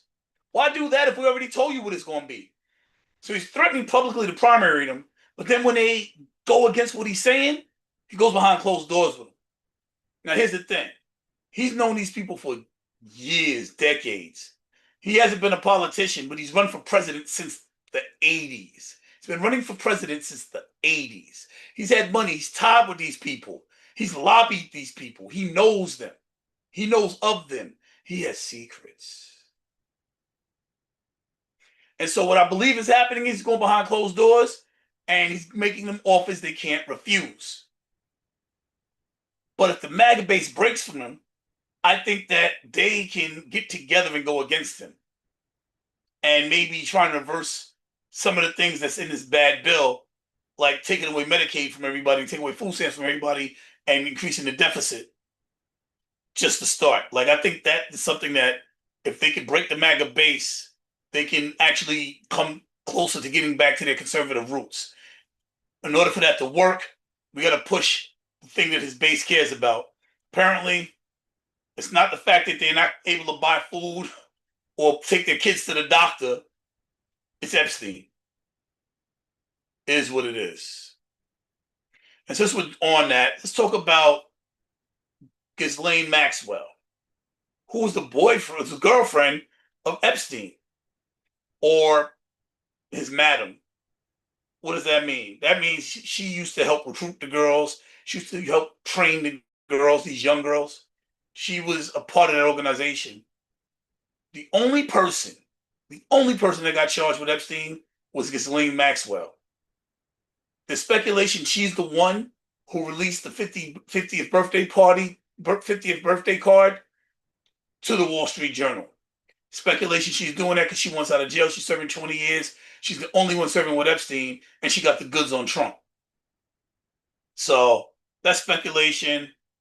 I don't know. I didn't follow it that closely. I'm listening to these guys. I'm like you guys, I'm like, yo, the economy, pollution in the air, subsidized student loans for Christ's sake. But if we're going to break the base, they're concentrating on Ghislaine Maxwell, who I didn't even know her name before last week. But now we're innuated in Ghislaine Maxwell because, I mean, in truth, this woman was a monster. We have bigger fish to fry as far as trying to get our country back on track. But I can see trying to make sure that a monster suffers as part of it. I can go along with the MAGA base on that.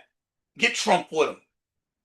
Like, if we could impeach him next year, or, you know, like if we could fracture the party, there's things that can be done to help, which is why we need to work on whatever we can work on and try and, instead of alienating the MAGA base because they voted for things that actually went against their own good, if they are waking up, let's not alienate them. Let's work together to try and fix things if they're waking up and realizing how bad things have gotten. I know some of y'all are like, nah, they're getting what they deserve, blah, blah, blah, but there's an opportunity to try and possibly come together and undo some of the damage.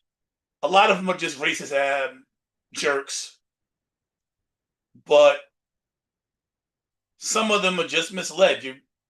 And maybe we can work together and fix some of the damage. And welcome, Starburst. I don't believe I've ever seen you before. And $7 for a bag of chips. The big bag is crazy. It's crazy. And that's where we're at with it. Oh, and your Robert F. Kennedy Maha guy, Make America Healthy Again, is like, well, don't worry about that because you're not going to be able to use food stamps to buy chips anymore anyway. So people that need food stamps to buy chips for their kids can no longer buy chips because it's not healthy enough. Because this man's going to decide what's healthy, like not getting vaccinations, something we've covered over multiple episodes, where they're trying to take away the RSV shot. Those of you who don't know, RSV is like pneumonia in infants, and there's a vaccination for it. And he's trying to take away the vaccination. Thank you, Trump. They're trying to take away the vaccination for RSV so that now more people, like measles, these diseases can spread, because the vast majority of people that got measles, you know, in the comeback of measles, which is something that was eradicated in this country by vaccinations. I thought Dion was back. I think we're done with Dion for tonight. I hope he'll be able to be on for Wednesday. But this is what's happening. When we, instead of talking about Maha and the fact that they're trying to allow our kids to get RSV and measles and chicken pox and on and on and on, and we're talking about Epstein, because that is how we get to his base. They won't hear the facts because of cognitive dissonance. They've been trained since they were little that politicians are evil and the news that we're giving them is bad. So whenever you try and talk to them about facts, their cognitive dissonance kicks in. They're like, cognitive dissonance is a term that psychologists use that basically means, I said this before, but let me explain it, that you have a hard fact in your head. The fact does not have to be true. True or false is not. You have something that you truly believe in your head. New information has a difficult time permeating, penetrating, getting through to information that's already there. So it's hard to change somebody's mind about something they really believe. Think of talking to somebody religious. I don't care if you're Christian talking to a Muslim, or if you're a Seventh-day Adventist talking to a Jehovah Witness. These people hold their beliefs so strong that even when you introduce facts, it don't work. And religion's a bad way to go. I don't want to talk about religion. I don't want to alienate anybody, but it's hard to politics and when somebody believes something very strongly, when people believe that I can't even. It's very difficult to say something that's not going to alienate people. But when you hold something, a truth to you very strongly, that something is healthy for you, for instance, like I don't know, it's hard to find something that doesn't alienate people. But the fact is, when you have something that you believe very strongly, it's difficult to introduce new facts that's going to make people say, look at them, look at what they believe differently. They're going to believe what they were trained to believe, especially if it comes to what's called the formative years, like between the ages of 10 and 15 and 14 or whatever it is. I forget. It's been a while. It's been a while since psychology. But if you form beliefs in certain portions of your life, it's very difficult to introduce new information that's going to fracture that belief. Especially as you get older, you hold stronger to the beliefs, your core values that you developed when you were growing up. So these people believe that politicians are evil. They believe that the news is lying to them, and they can only trust certain sources. With that being said, we're not going to be able to tell them prices are going up. Their cognitive dissonance comes coming in. So what? Trump told you he's going to bring prices down day one. He's got a plan. He's got a plan, and that's the cognitive dissonance. But their core values also. That's the problem. Their core values, this Epstein thing, that these politicians are evil. So now trying Trump to that, which permeates their core values, is the chink in the armor that's going to allow the other information to come in. Because now Trump isn't going to stop all the bad guys. He's one of them. He's not going to drain the swamp. He's a part of the swamp. It allows access to bring in new information so that now we can talk more logically, because that emotional attachment they have to what they believed in their core beliefs and that they developed in their formative years has been fractured. So we're going to have to really work hard. But back to the news. Trump and Bondi claim they will release grand jury transcripts. Now that's a distraction. So Bondi already has all of the files. Grand jury testimony is not going to bring up people that's not involved with the case. So bringing the files up is like, all right, let's try and change the narrative while we start introducing stuff like Obama, Biden, Clinton. That's the distraction. And even if it is released, it ain't gonna have no information in it that's worthy. And the judges are not gonna just release that. Like, you got victims' names in it. It's not. That's a distraction. It's a good one. It's working. It's not a good one because it's not working. Not even on its base. Now, something that I found interesting in the case was Epstein's brother said that the people that originally did the autopsy, the pathologist, stated that he had 3 broken bones, which is inconsistent with suicide. 1 broken bone, normal. 2 broken bones, unusual. 3 broken bones, never seen before. So the original pathologist stated that this was not a suicide. Anyway, that's the end of that. Back to budget. I'm just going through the list. There was a report that there was a June surplus of 27 billion. And that's a narrative that they tried to push.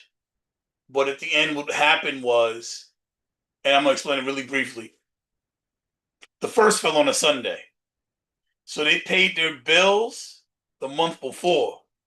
So there's a greater deficit in May because they paid their June bills in May because it fell on a Sunday.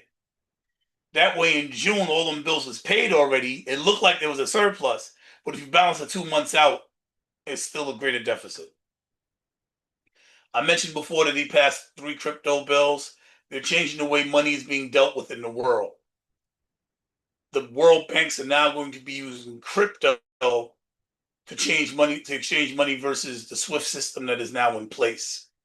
So, just really quickly, if a country is putting sanctions, like Russia has sanctions on it, the reason Russia has sanctions on it is because the vast majority of world trade is done in USD and it's done through something called the SWIFT system.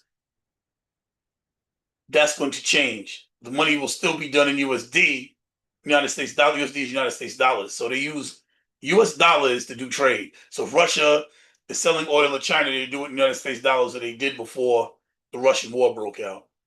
And now a far less of the world uses United States money to do trade, but more than 50% of the world still does. More than 50% of the world, when countries do trade, they do it in US dollars to this day, even though there's been a vast attempt over the last few years to break it. That trade is going to soon be done in crypto. That was one of the bills that was passed last week. I mentioned earlier about the deregulation on pollution and the rolling back that's in the bill, the one big bad bill. That I'll get to the comments in a moment. The rollbacks on pollution. Basically, they said science is lying. Pollution isn't as bad as they say for the ozone layer or for people to breathe. And we can actually contaminate the planet more. We can put cancer-causing agents, carcinogens in the air. We can put far more of them in the air. We can basically destroy the ozone layer. Climate change is fake. Climate change is fake news. This is really a narrative that they're pushing. This is really actually, like, I'm not making it up. Like, they really like climate change is fake. And if you don't watch both sides of the news, if you don't watch Fox and hear the craziness that comes out their mouth, you wouldn't understand. Mind you, the people that are watching it are believing that they're the only source of information, so they believe that climate change is fake. I've heard things like climate change, or what is the effects of climate change? It's heat, global warming.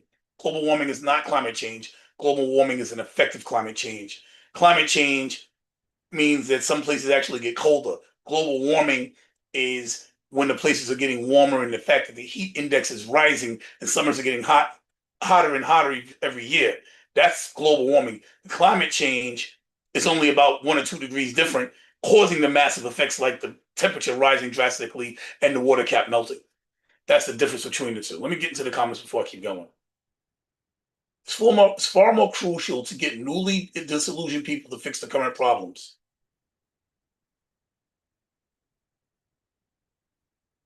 We got to try and wake up anybody that we can, any way we can, and facts don't do it. Here's something that Trump learned as a salesman, something I learned as a salesman.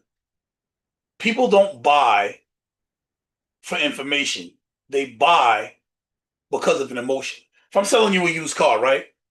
If I'm gonna sell you a phone, boom, I'm gonna sell you a phone. I'm not gonna tell you, well, the specs on the screen are, I lost you already. You're like specs on the eye.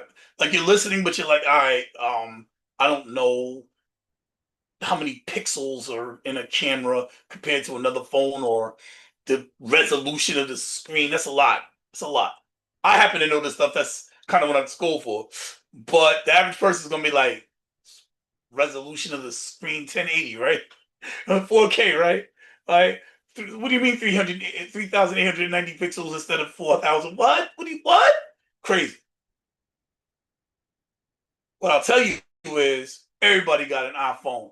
Yo, if you go to work, With a Galaxy, people gonna you crazy. Everybody got an iPhone. You can't iMessage them. You can't FaceTime them. See, now you hooked on the fact that so you'll think about the fact that you want to communicate with people and you don't want people to look at you and be like, well, you can't FaceTime me, you can't iMessage me. So the social proof creates an attachment, an emotional attachment, which I could sell you more on than the specs. People buy for emotional reasons, not for information.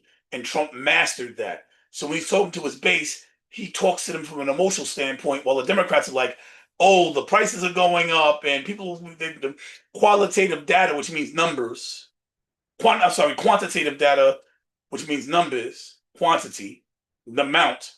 Like tens of millions of people are going to lose healthcare. Millions of people are going to lose food security.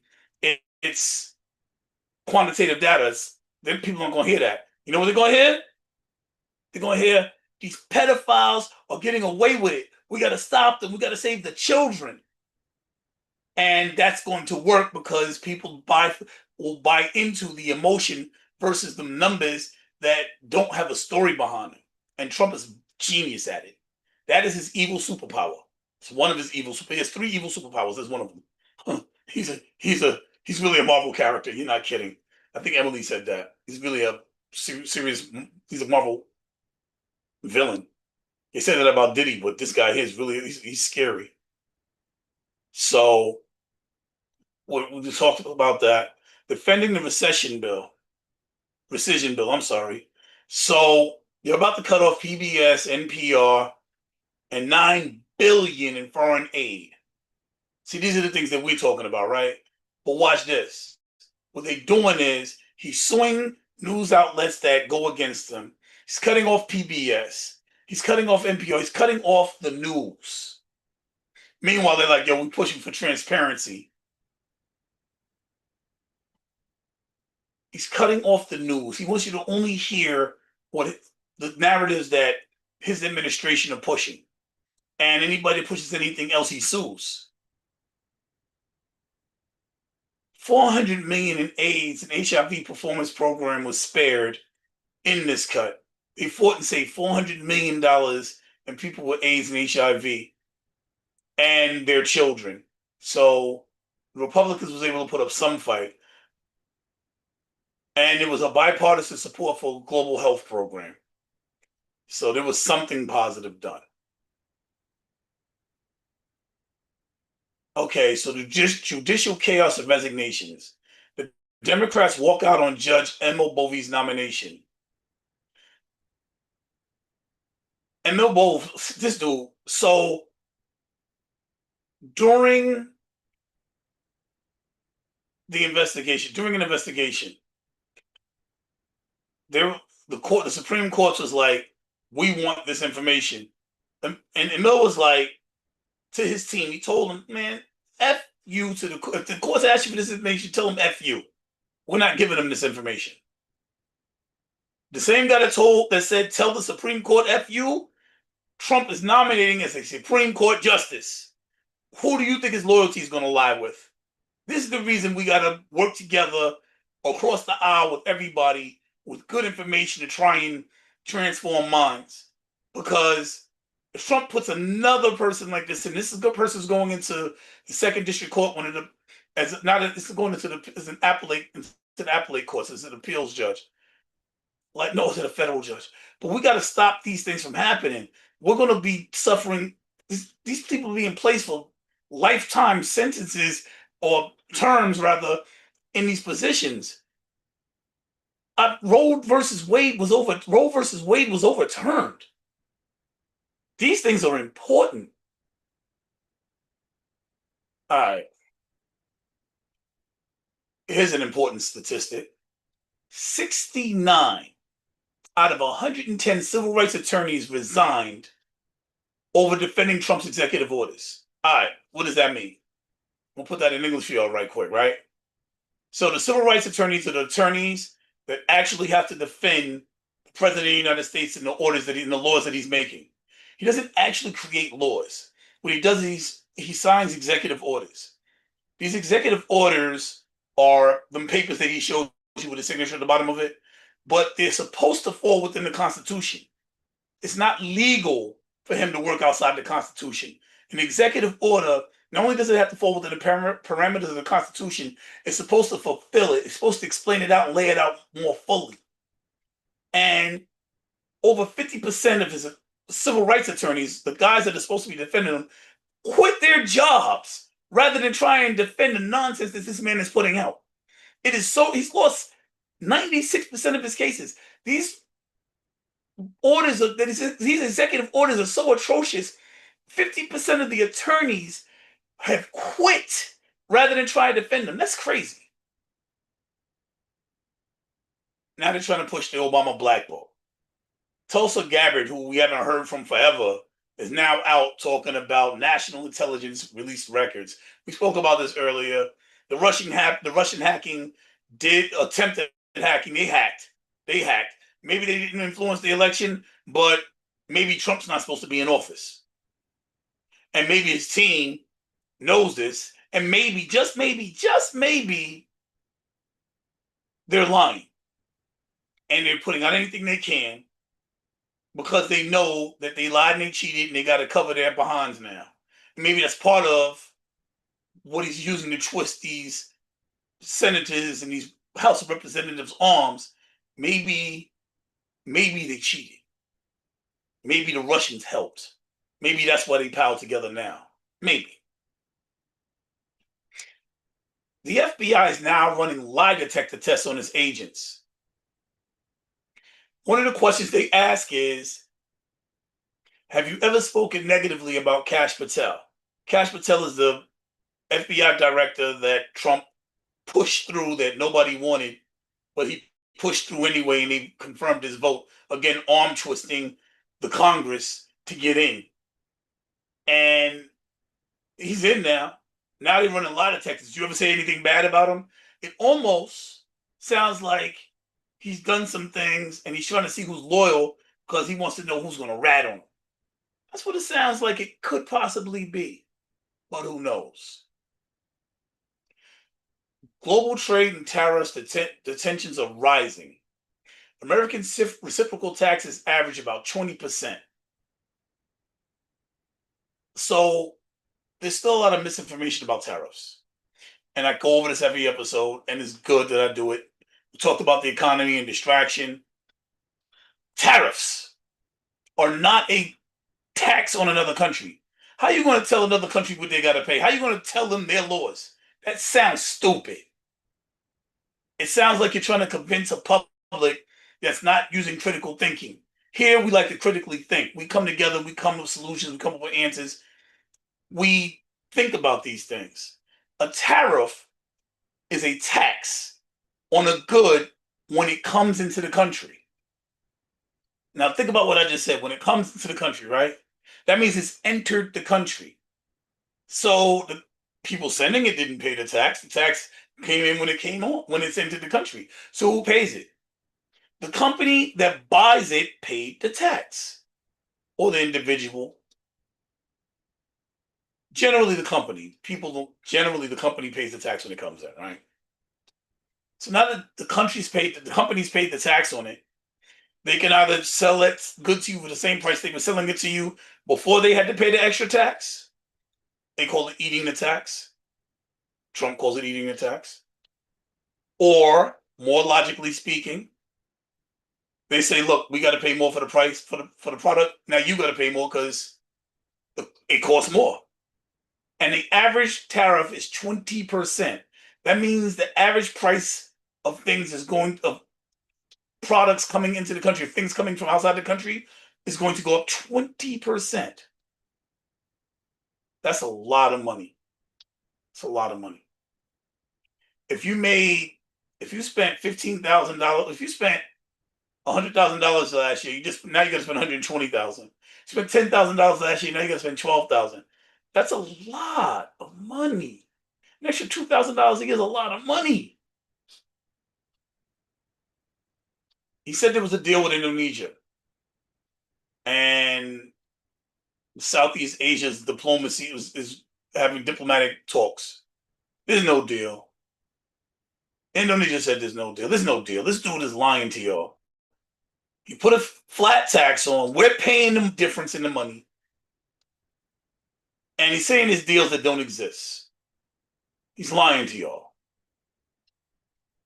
And finally, last but certainly not least, I don't know, y'all probably know about Alligator Alcatraz.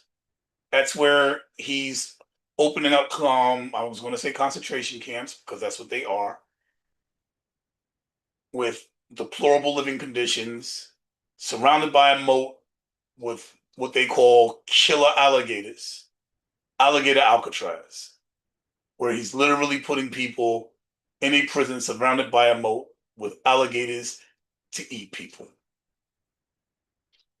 He's opening up a second one of them. And now on top of that, he wants to reopen Alcatraz. He wants to put people back in Alcatraz. This is what our president is doing. Oh, I did forget something. Oh, I do have a couple other things. Trump is sick. All that stuff he was talking about, Biden's sick, Biden's health. Trump has health issues. When they was talking about he had a bag on his leg, and when he was walking up the airplane stairs and he fell, and it was like, it wasn't a big deal. It's nothing like what was happening with Biden when he was falling every time he went up the stairs. He has a problem with a vein in his legs. It was all real. Hiding the health issue, Biden and Trump. Well, the man's 79 years old. 79 years old, you might run into a health issue here and there. He's the oldest sitting president in the history of the country. He might have a health issue or two. The Democrats faced the lowest congressional rating ever. That's what Honorable Dion Powell was talking about. The Democrats are suffering in the polls worse than Trump somehow, and Trump's down. How can they turn it around? That's the question. I have answers. Come up with something that works, like they came up with Project 2025. Put together a bill. Put together something that the American people can get behind. That's the answer. It's simple. And okay, I guess that's going to be it for tonight. It wasn't what I was hoping it would be. Honorable Dion Powell. We'll be back Wednesday. We'll both be on. He'll be hopefully in a more stable place where his Wi-Fi will work. I thank everybody for coming. Please, if you liked it, like the video, share, subscribe, become part of the critical thinking community. Join us. Come into the comments with the rest of us, and let's discuss some of your thoughts and ideas. We got some really good stuff from Starburst, William Henry, Emily. Always, I thank you guys from the bottom of my heart for helping to form this community where maybe we can come up with answers. You definitely got me thinking about this distraction. I'm going to talk. I'm going to think about this. I'm going to mull it over, and I'm going to come back and we're going to talk about this more on Wednesday. Hopefully I'll see you guys then.